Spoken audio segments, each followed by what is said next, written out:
Drugs make me happy. Drugs are my key. Drugs keep me sane, but not as sane as should be. Why am I hooked? What do I gain? The chance to be free. A chance to seduce pain. Good morning. Morning. How are we this morning? Good. How are you? I'm good. So, tell us who you are and where you come from and that sort of stuff. Well, my name's Jason Savage. Born in Wellington, come from Pāhiatua. And I've made my way to here, the famous Righto. So, growing up in Pāhiatua, how long was it before you moved from like Wellington up to Pāhiatua? Well, there's not really too much memories in Wellington because I moved to Pāhiatua when I was 7. But, yeah, all my memories really come from Pāhiatua, really, yeah. Where did you go to school? What was that like for you? Do you have any memories of those school days? I've got a few memories, not all that positive, but yeah, started my education in Pāhiatua Primary School, which is one of those rural, intermediate joint things. And I spent most of my time fooling around in class as a child. And then outside of school, I'd be on my bike, biking around town. Oh, so you were the town bike. Yeah, I'm not even going to say what I heard. How did you get the bike? I honestly have no idea. There's just a bike in my memory. You know, there's good old BMX with the pegs. So you dub the bros, and then when you're tired of pedaling, you swap. Did you have it bought for you or did you steal it? If I remember right, it was brought. Yeah. I hope. One of the few things that were, huh? Do you have any memories of teachers? Like who was your favourite, who was the worst? Some stories about your school life? Not really. It's all jumbled up. That's fine. I didn't really go to school to learn. I just went to see the bros and steal everyone else's lunches. Oh, back then, went through episodes, Pokemon cards, the old Tazos. What else was there? There was a few, playing dice for old pens. Just playing dice, gambling pens and pencils. Talking about Dragon Ball Z and Yu-Gi-Oh! Oh yeah, the old Yu-Gi-Oh! Cards. And then sitting in detention. What were you at detention for? Disrupting the class. Struggled to focus when the teacher was trying to teach us stuff. I was one of those people that would, ruin other people's learning because I wanted to play around. Has that changed over the years? Oh, if I went back to school, we'd find out. Yeah. So we're talking here about intermediate school? Yeah, primary and intermediate, yeah. Did you go to secondary? Tell us about that. Oh, secondary was a bit shocking, yeah. Where was it? Pāhiatua as well, yeah. But it's basically the same thing. Just went there to hang out with the bros and steal other people's lunches. So you had no goals? You didn't set any goals for yourself while you were at school? Nah, not really.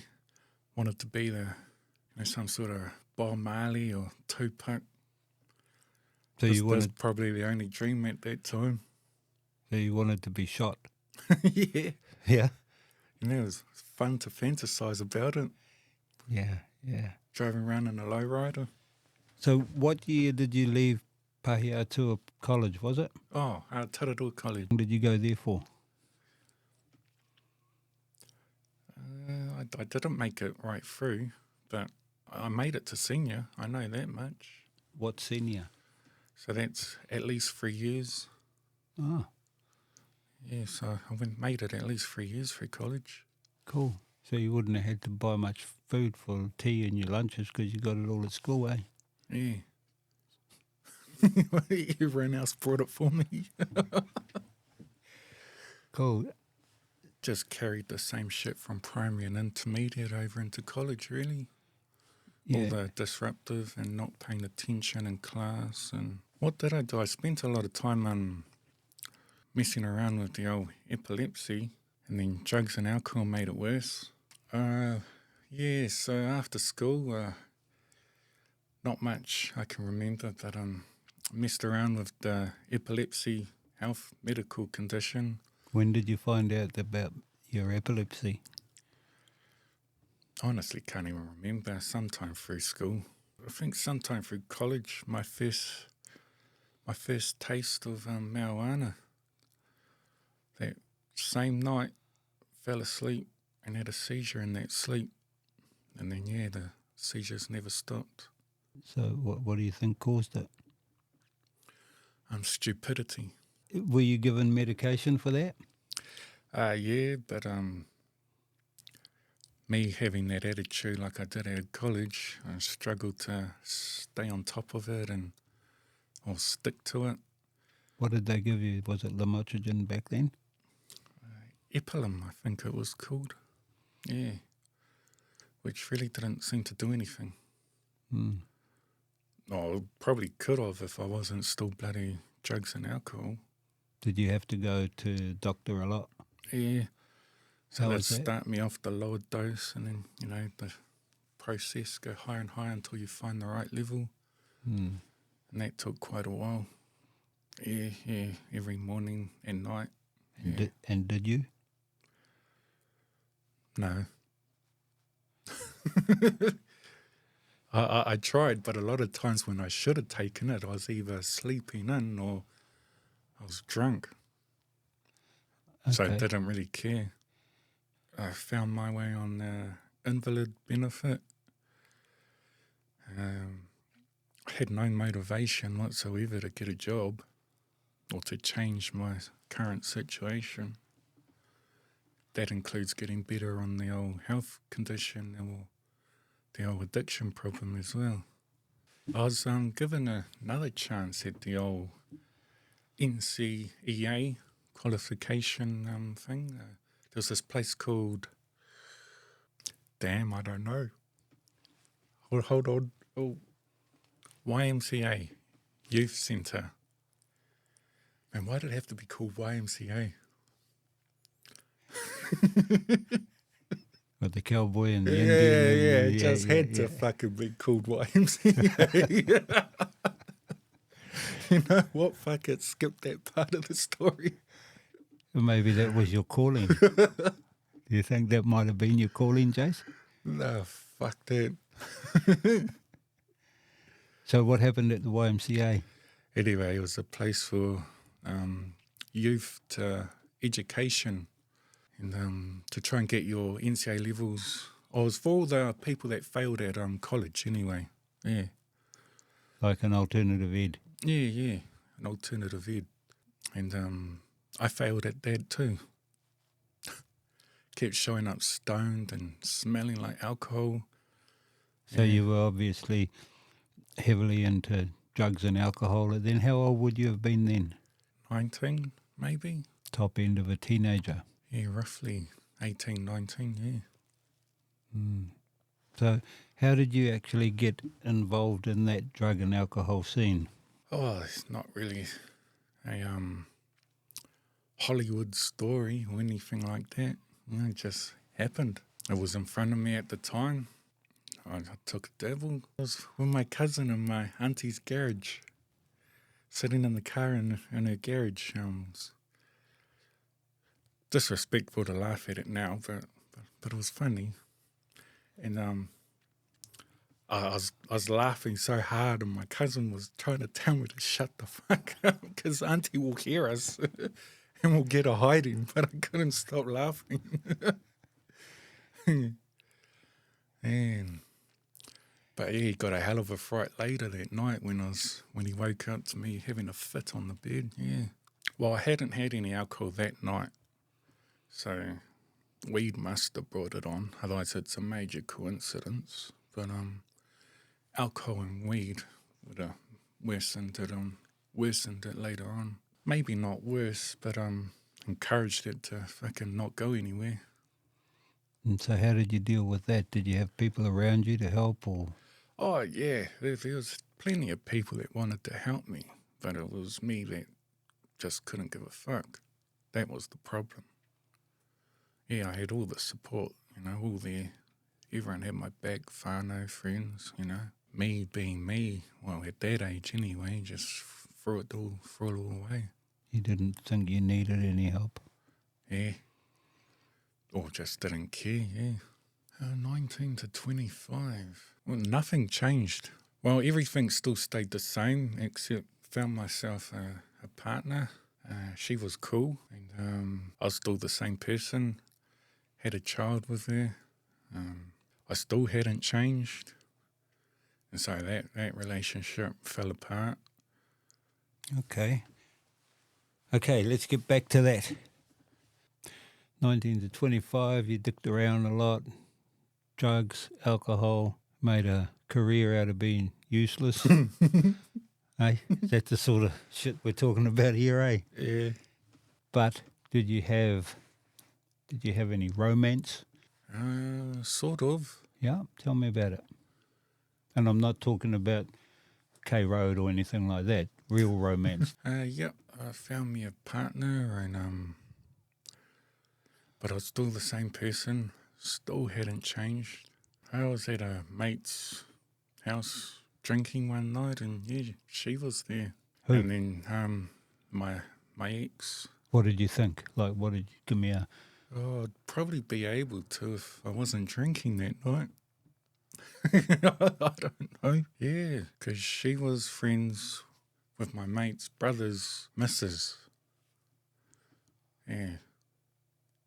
That's how it all... So she was always there when I was at my mate's house, and it just sort of happened. It started with a kiss. This is actually, I think, where it really started was one night we went out to the public swimming pool, and obviously it's shut, it's night time, so we climbed the fence and went for a dip.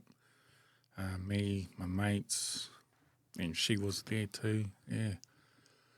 And then I think the owners of the pool came, and so we gapped it. And the mates had gone, I jumped over, and then she was still coming over, and she got a little stuck on the fence. And so I came back and was directing her feet down the fence over, and yeah. And then we trotted off home. And then the pool owners, they were following us. And then just down the road from my mate's house, they stopped over and they started having a little hissy fit about us climbing the fence and swimming in the pool. And so we started gapping it. But she didn't start running with us. So we went home and then went out to his house. And then when we turned around, she was still down there being harassed by the pool owners. So I just went back, put my arm around her and just walked off and went home, yeah. Oh, they were just pissed off that we got a free swim. It's only $1. Oh, eh? What, you didn't have $1 to pay for the pool? Or you didn't want to pay $1? Oh, well, the dollar went on the beers. At that stage, did you not think that maybe I could have more than $1 if I got a job? Probably. That definitely would have put in my head quite often. Yeah. Just the fact that not motivated or cared about it, yeah. So you never thought about getting a job, or you never wanted a job, or what's the story there? Oh, I'd love a job.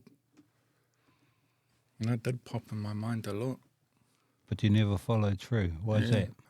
Don't really know. Did you have more important things to do than go to work?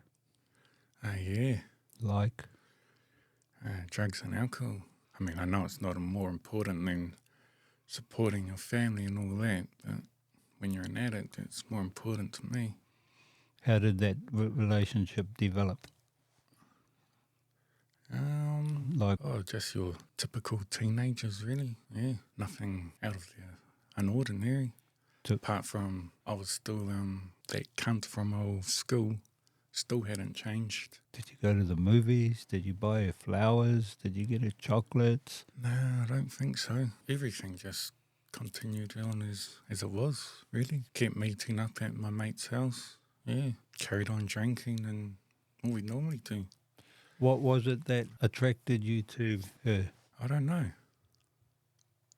Because she wasn't much of a drinker and she didn't smoke weed. So you can cross those off the list. Yeah, so what was she doing at your mate's? She was with her mate, and her mate was partners with my mate's brother.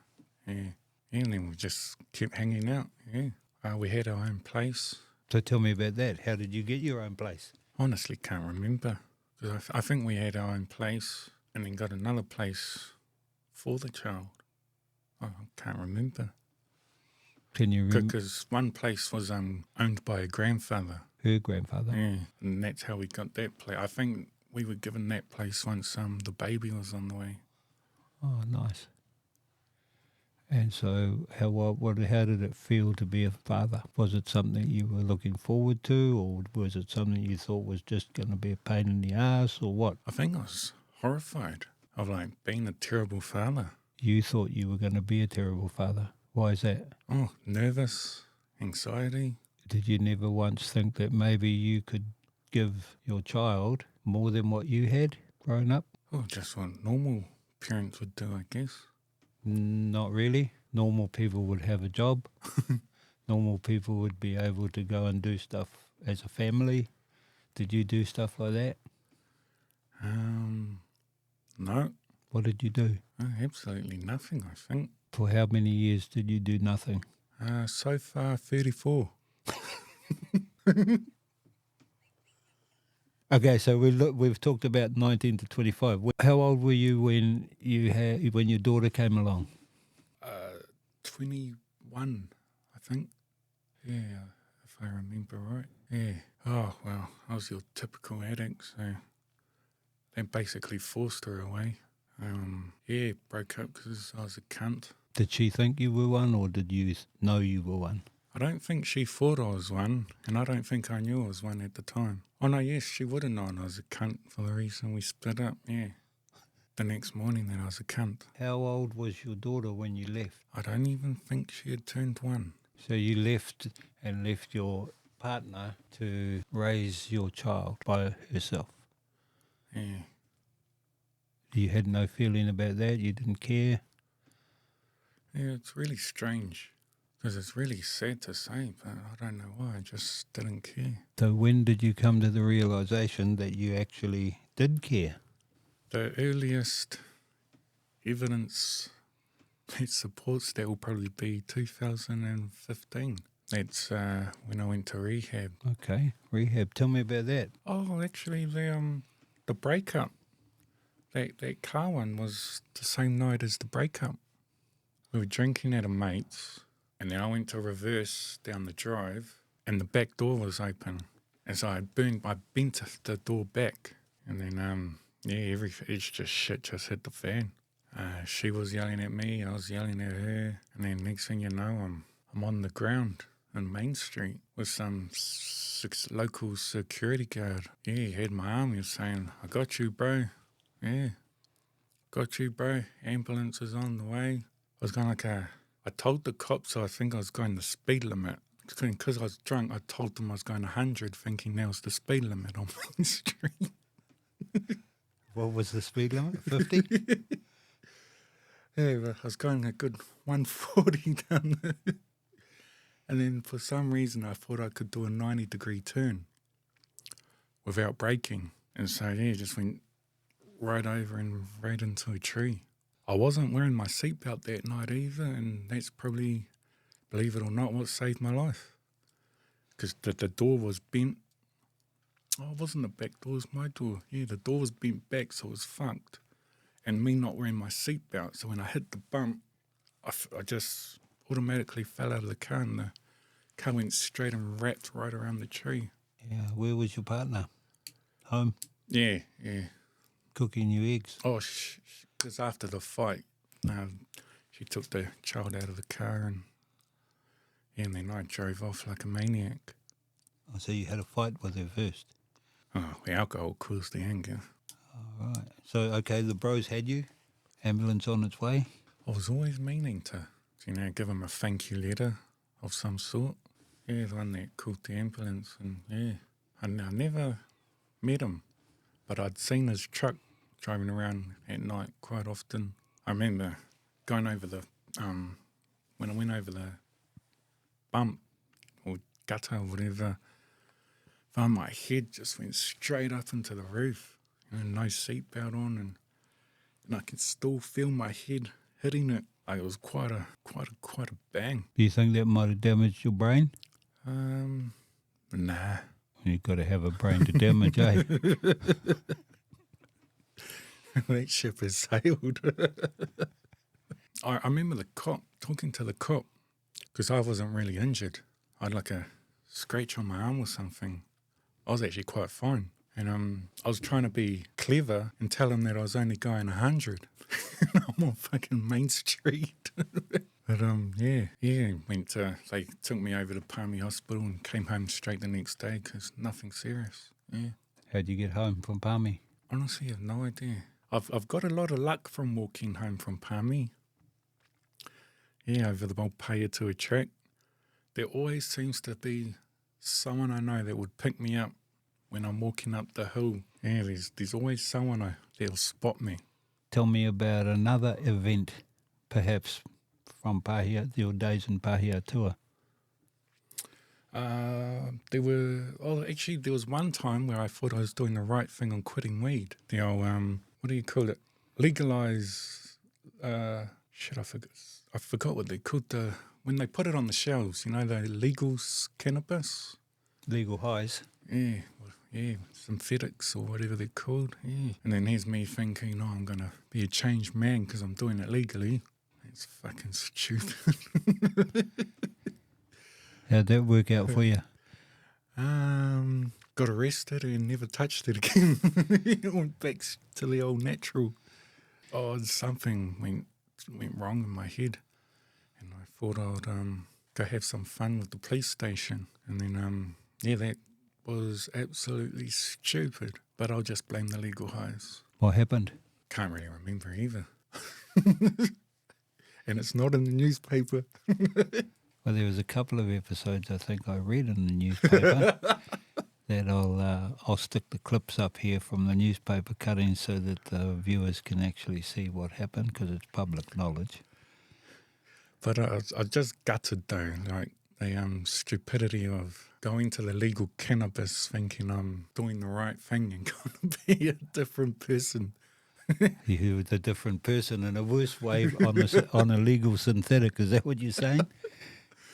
Yeah, the legal synthetics were worse to me than bloody alcohol and normal bloody weed. But everyone's different. You can be the exact opposite for some guy down the other side of town. But yeah. What was it that led you to make the decision to move away from Paiatua? I can't even remember how I got to Palmy. Influenced by mates. They wanted to get a house. We all decided together we would get a house in Palmy. So we moved over out of Paiatua to Palmy. And then from there, it was the golf club. That's what took me out of Paiatua, yeah. Okay, so tell me about that. So I'd been in the mental health system, going through some shit. How did you get into the mental health system? Well, not by being normal. And I don't think I was crazy. But I told them some stuff which they shared with the police, and that really pissed me off. It kind of built up on my mind, and it just grew and got real pissed off that they had shared it with police, and then from the police it went to whānau, and then I just got mad, grabbed the golf club and went down to the mental health centre and started smashing all the windows, and then obviously back in the cop car I go, and then found my way at North Lodge in Palmy. What's North Lodge? I think it's just like your average motel place. Yeah, from there I felt real shit being in there. And so then I made an attempt on my life and then ended up back in the old health system, mental health system. And then after I got out of there, friends had picked me up and we got into a house, in Palmy. And then drugs and alcohol ruined that for me. Was it the drugs and alcohol that ruined it for you, or was it your choices? Definitely my choices. Yeah, so I ruined that one. Oh, where was I? I don't know, because one day I'm on the street, next day I'm in a psych ward, and then next day I'm back on the street. That's just how it felt, even though it'd been much longer than that. But yeah, just seemed to go in and out. It's only a few times, but yeah. When I left my the bro's house, because I basically got kicked out, and I put it on Facebook. No, anyone got a room? And then one of the old cuzzies said, "Sure, come on round." And then, so I went to the cuzzy's house, and he was working for McCarthy's up here at the time, but living in Palmy. So he was travelling up here for his week shifts and sleeping in the van, and then he would come back down to Palmy in the weekend. I think that's how it worked, yeah. And then one day he just said, "Fuck this, let's go move to Cooney," and he invited me to go with him, yeah. Or the cuzzies whānau invited me to go with them, yeah. And that's how I found my way up here. And what happened when you got up here? Did you have great expectations of turning your life around and maybe finding a job? I think I was more focused on the relief Of leaving that whole district behind, which is really sad to say, because all my whānau that raised me and grew up with and my daughter lived there. So it is a sad thing to say, but it was just a relief to get that place off my shoulders. quite a few challenges living up here though, didn't you? Well, they were nicer challenges. You started me off on the AOD groups, I know that much. So we were just meeting you in Oakuni. You were at my door. Oh, can I say the name? I'm meeting you with your colleague. I know this is my story, but I was wondering, what did you see when you opened the door? Or when I opened the door? What did you see? I saw a shy, timid person, a wee bit lost. Wee bit? Yeah, wee bit. From my perspective, wee bit lost. Not knowing what he was doing, where he was going, where he wanted to go, that sort of stuff. Is that... Yeah, that's what I was asking for. I was hoping you'd just say cunt, because when you were going to ask me the same question, that's what I was going to say. Okay, we'll start here. So I can remember coming over to see you at your place in Oakuni with one of my colleagues. We'd sort of been sent over to see if there was any support that we could give you, being new in the area and seeing a file on you, stuff that you'd done, and to see if there was any support that we could offer to you. So that's how I ended up on your doorstep. Oh, cool. Completely forgot where I was going with that. So yeah, I've in Oakuni, I've met George and the team down at you introduced yourself to me and showed me around. I think you actually took me for a drive, if I remember right. Just grab a munch down at the old cafe. Offered me a hot chocolate. I kept saying yes, even though I hate hot drinks. But it was free, so I kept taking it. But I'm thankful, by the way, appreciate it. But over time, you introduced me to the AOD support group, which I tried to stay consistent with. I think I did a better job than what I expected to do. I think the main thing for you at the time was actually being able to set some goals and then having the support in place to help you achieve those goals. There were always things I wanted to do, but you had no way to do it. Or what you needed at the time was someone to kick your ass and get you going. Yeah. Basically. Yeah. Yeah. And that's basically what you did. unconventional, but it works, eh, Jace? And this was only a few years ago, and I don't even know what I did here. Well, you started by setting a few goals, just simple goals, but you wouldn't know it based on today's performance. I mean, when I say today, I mean the last few months. No.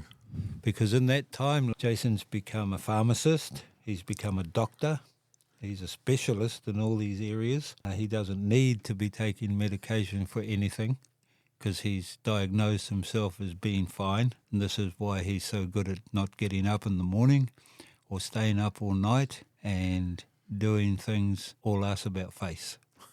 You've arrived up in Owakuni. What do you have any goals to start a new life while you're up here, Jace? Yeah, when I got here, there's no goals that I planned on. It was just, like I was saying before, just great sense of relief to be somewhere else than where I was. It's not until the opportunity of actually knowing I can accomplish the goals that I actually started caring about setting goals. So in other words, once you came and said, well, would you like to do some goal setting and we can help you accomplish them? I mean, that's when I really started to actually give a damn about making goals. So those goals at first would have been probably not quit. If I know myself as well as I do, I'd say I try to cut down when I first talked about the addiction and stuff like that. And getting a job probably popped up. That was something that was the furthest from your mind, wasn't it, before you came here? Yeah. Slowly worked towards reconnecting with my daughter. That was good. Yeah. That was like a 2.5, 3 year journey getting you to re-engage with your daughter. Yeah. Thank you too, because that was really good. It was a challenge, still is. I can remember at one stage there, as part of your care plan, you wanted to go hunting. Tell me about that. Oh, that was terrible. How so? Oh, that's stupid.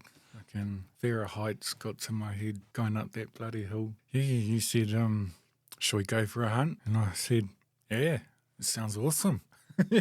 Let's go. And so we did. And then I got to this bloody hill, which you have now named after me, you motherfucker. And, yeah, I couldn't get up the bloody thing. Oh, how come? Oh, this stupid fear of heights. Yeah. So, yeah, we went for a drive. Can't even remember where. Was that Fields Trackways? Yeah. So we got there, jumped out the truck. You grabbed all the gears and jumped the fence, went for a track. We're like, oh, yeah, this is all good. I can get used to this. This is a piece of piss. Fuck. And going up the hill, and it's like, yep. I was a bit unfit, so it was a bit of a huffing and heaving, but we're like, yeah, I can do this. And then just out of nowhere, fuck. I didn't even think I'd look down. I think as I was going higher and higher, it's just like, fuck. Maybe it was. Turn around and look down, and then it was like, oh, fuck, yeah. And, yeah, I was just like, fuck, I quit. I was like, fuck this. And basically just sat down and didn't get back up. But I could see you. And so, yeah, I'm sitting on the side of the cliff. And George just looks down at me and he's like, wow. Rolls his eyes and then fucks off up the hill and leaves me there. And says, well, you wanted to come hunting, bro. And then I think I sat there for a good hour before he came back. And the only reason he came back was to see if I was still on the cliff. So I was sitting there for about an hour, and then I'm looking up the hill, just looking around, and I see his head poke up just over the top, and he's like, oh, yeah, you're still there. And he turns around and fucks off again. For another hour or two. So this whole time I'm basically sat there on the side of a hill for a good 3 hours with no pack, a phone with no signal, and no data. I'm a day before payday, so I've got no frickin' smokes. So then he eventually comes back after I don't know how long. And he's like, oh, you're still fucking sitting there. And he starts kicking me to go bloody start rolling down the hill. Have you got any stories from up here? Stories from up here. Oh, I've got a few stories from up here. And I can't even think of one. Yeah, well, that's just fucking typical. You identified that you may like to, 1, you wanted to draw. 2, you wanted to write a poem or poems. You wanted to write stories, didn't you? Yeah. And so we did start on that stuff, and we actually we achieved a few of those goals, didn't we? Yeah. Yeah, cool. Okay, so another one of your goals was to write some poems. I think you were going to write the poems, and then we were going to publish them as a book. Yeah. What happened? Because you can pick up a pen and you just start writing. It just comes to you. You just jot it down and away you go. I mean, obviously not in 1 minute, but and when it doesn't come to you, you just don't write anything. Yeah, I've written a small handful of poems, and they'd been sitting there for a while doing nothing, catching dust. And then George decided, throw some music behind it and splash it on some audio and see what happens, and voila. Drugs make me happy. Drugs are my key. Drugs keep me sane, but not as sane as should be. Why am I hooked? What do I gain? The chance to be free. A chance to seduce pain.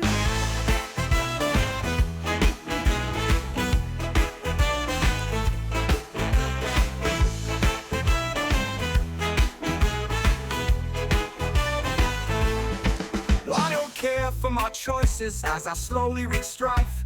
I give up my family, my well-being, my life. The barbarity of pain of which I choose to endure, as I inhale my hurt to use as a cure.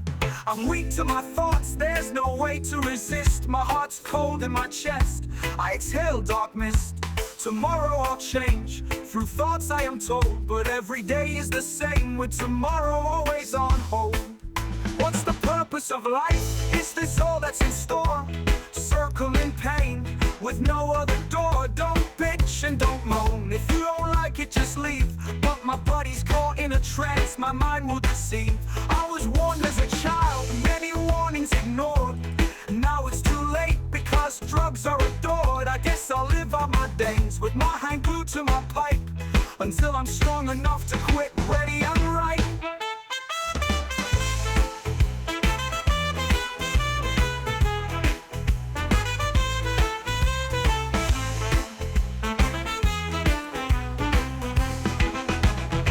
Drugs make me happy, drugs are my key, but drugs are a trap, won't someone set me free?